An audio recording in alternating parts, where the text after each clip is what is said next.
Picture this. You finally do the responsible thing. You start saving money. Every single month you move a little bit into your savings account. $100 here. $200 there. You feel good about it. Disciplined. Mature. Like you are finally getting your financial life together. Then one day you open your banking app and you see something that stops you cold. Your savings account has $10,000 sitting in it. And it earned $50 last year. $50. On $10,000. After an entire year of discipline and sacrifice, you made enough to buy 2 tanks of gas. Meanwhile, you keep hearing people talk about index funds, compound growth, the stock market, and suddenly a very uncomfortable question starts forming in your head. Am I doing this completely wrong? The answer is yes and no. Saving is not wrong. Saving is essential. But saving alone almost never builds real wealth. And the gap between where most people are, money sitting in a savings account earning next to nothing, and where they need to be is not a knowledge gap. It is a transition gap. Nobody shows you the exact steps to go from one to the other without blowing up your financial security in the process. That is what this video does. Step by step. No overwhelm. No jargon. Just the exact path from saving to investing that actually works. But before the steps, we need to understand why most people never make this transition. Because the reason is not math. The math is simple. The reason is psychology. When your money sits in a savings account, you can see it. It is stable. It does not drop 5% on a random Tuesday afternoon because someone in Washington said something. It just sits there, safe, predictable, exactly where you left it. That feeling is comfortable. And comfort is addictive. Investments are different. Investments move. Sometimes up. Sometimes down.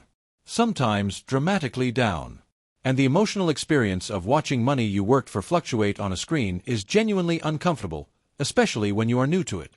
So people stay in savings forever. Not because they think it is the best strategy. Because it feels safer than the alternative. Here is the math that makes the cost of that decision impossible to ignore.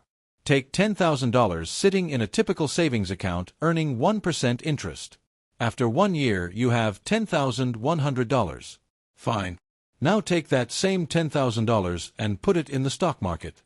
Historically, the S&P 500 has returned approximately 10% per year on average over long periods. After 1 year, you have $11,000.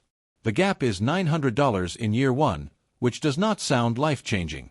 Now run that forward 20 years. The savings account at 1% gives you roughly $12,200. The investment at 10% gives you approximately $67,000. Same starting amount. Same 20 years. The difference is $54,800. That is not a rounding error. That is the cost of staying comfortable. And here is the number that puts it all in perspective. If you invest just $300 every single month into a simple index fund averaging 8% per year, after 25 years you will have approximately $285,000. You contributed $90,000 of your own money. The rest, almost $200,000, came from the growth itself. You did not earn that money. Compounding earned it for you while you slept.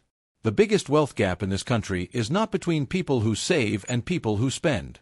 It is between people who save and people who invest. And now here is the path that bridges that gap. Step 1 is building a real emergency fund before you touch a single investment. This is the step most people skip, and it is the reason most people fail. Before you invest $1, you need 3 to 6 months of your actual living expenses saved in cash. Not invested. In cash. In a savings account where it cannot fluctuate and cannot disappear on a bad market day. This money has one job and one job only. To protect you from your own life. Job loss. Medical emergency. Car breakdown. Unexpected rent increase. Because here is the insight that changes everything about how you think about this step. The number one reason people panic and sell their investments at the worst possible time is not because they lost confidence in the market. It is because they needed the money. An emergency fund is not just financial protection. It is emotional protection for your investments. When life hits you, and it will, The emergency fund absorbs the blow so your investments do not have to. If you do not have this yet, this is your entire financial focus right now. Nothing else moves forward until this exists. Step 2 is separating saving and investing in your mind as two completely different activities with two completely different jobs. Most people think of their money as one pool. All of it lumped together, some for bills, some sitting around, some maybe for the future. This mental vagueness is what keeps people stuck. Instead, think in two separate buckets. Bucket 1 is safety money. This is your emergency fund and any cash you will need in the next 1 to 3 years. A down payment you are saving toward. A vacation fund. Money with a specific near-term purpose. This money does not get invested. It stays liquid, stable, and accessible. Its job is not to grow. Its job is to be there when you need it. Bucket 2 is growth money. This is money you will not need for at least 5 years, ideally longer. Its job is not to be stable. Its job is to grow. And because its job is growth, it is allowed to fluctuate along the way. Once you see your money as two separate buckets with two separate jobs, the anxiety around investing drops significantly. You stop feeling like you are gambling with your security, because your security is already protected in bucket 1. Step 3 is starting to invest smaller than you think you need to. Here is the belief that stops most beginners before they start. They think investing requires a large lump sum, thousands of dollars to make it meaningful. This is completely wrong. Most brokerage platforms today allow you to start with $50. Some allow even less. The amount of money you start with matters far less than the act of starting. Here is why. Investing is a skill and a habit, not just a financial transaction. The first time you invest $50 and watch it go up 3% and down 2% and back up again, you are learning something you cannot learn any other way. You are building the emotional tolerance that allows you to stay invested when markets get scary. And staying invested when markets get scary is exactly what separates people who build wealth from people who do not. Start small. Get comfortable with the experience. Then increase the amount as your confidence and income grow. Step 4 is focusing on the simplest investments first and ignoring everything else.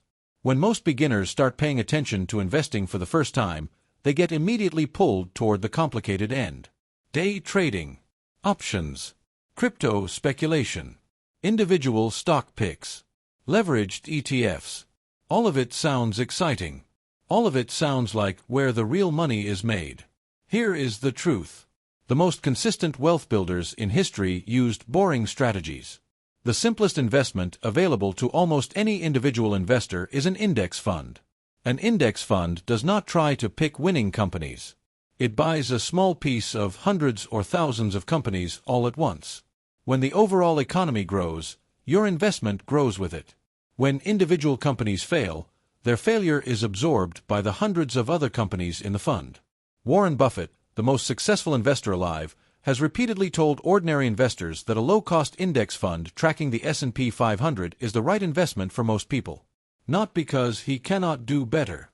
Because he knows that most people, including most professionals, cannot consistently beat the index over long periods. The boring strategy wins because it removes the human errors that destroy returns. Panic selling. Chasing trends. Buying high. Selling low. Index funds make those mistakes structurally harder to make. Start there. Build from there only once you understand what you are holding and why. Step 5 is staying invested through the discomfort and giving compounding the time it needs to work. This is the step where most people fail not because of any decision they make, but because of a decision they refuse to make when things get uncomfortable. Markets crash. They have crashed dozens of times in history. They will crash again. And when they do, every headline will tell you the situation is unprecedented, the worst is yet to come, and smart investors are moving to cash. Here is what actually happens when markets crash. Your monthly investment buys more shares at lower prices. When markets recover, and they always have, those cheaper shares are now worth more. The people who stayed invested and kept contributing through every downturn in history came out far ahead of the people who moved to cash to wait for things to calm down. Because by the time things calm down, the recovery has already happened and you missed it. Thinking in decades instead of days is not just a mindset phrase. It is the actual mechanism by which compounding creates wealth. Compounding only works when you give it time. Pull your money out during every downturn and you have permanently broken the compounding chain. Here is the complete path in 5 steps. Build 3 to 6 months of living expenses as a cash emergency fund before investing anything. Separate your money into safety money and growth money with clear rules for each. Start investing a small amount consistently so you build the habit and the emotional tolerance. Focus on simple long-term investments like index funds and ignore the noise around complicated strategies. Stay invested through market volatility and give the compounding process the decades it needs to work. Saving gives you stability. Investing gives you freedom. The earlier you connect both, the more powerful your financial future becomes.